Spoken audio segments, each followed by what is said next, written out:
For everything else that he did, he's best remembered for inventing Frank Sidebottom. Not the first tragic-comic, deluded character. I mean, there's two on the stage at the moment. But he took it to a level I don't think has ever been equal. I inherited Frank from Mark Radcliffe. I don't know whether he's still here. He's still here, brothers.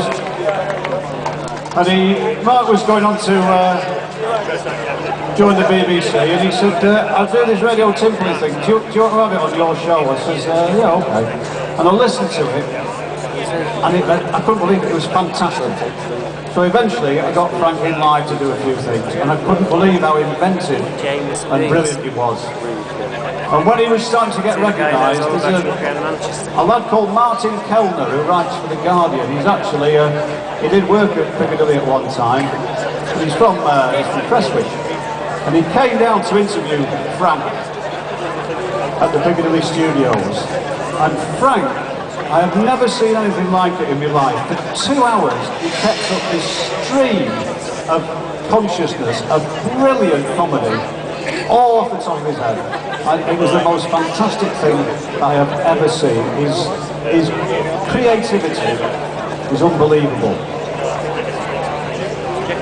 And he did an episode of Radio Timpani where Buzz Aldrin and Frank had been taken prisoner by a race of aliens, and you've got to remember this bit, who communicated by whistling in Morse code.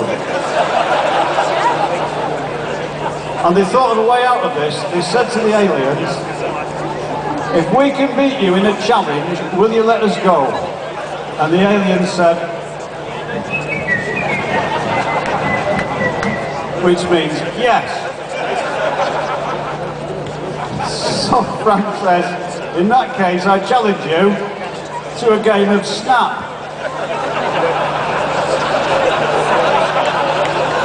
Alright, we'll find the level event. Is it working its way around, that one? But of course, we shared a love of Manchester City Football Club. We followed them through things.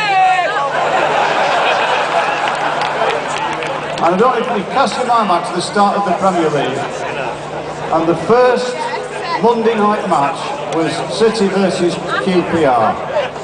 And in those days they had a band on the pitch, they had dancing girls and all the rest of it. And this is all underway, and the dancing girls are all in formation on the pitch. And Frank comes running out of the tunnel with an inflatable banana, which was just out of date enough to be funny, and started running in and out of the dancing girls, waving this banana at them.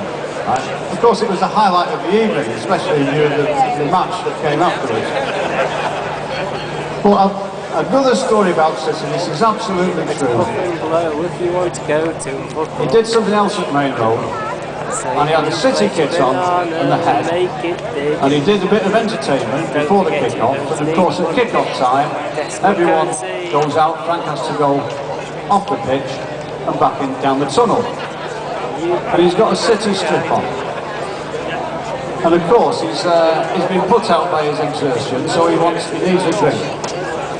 Now at the time City had been strengthening their squad with the likes of Alphonse Groenendijk, Carrie Ingebrigtsen, Wayne Biggins and that.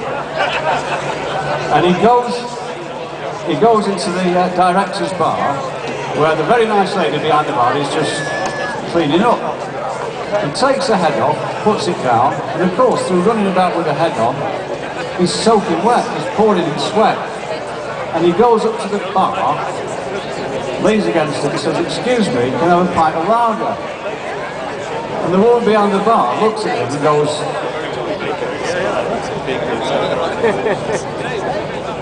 what are you doing in here? He says, I've been sent off.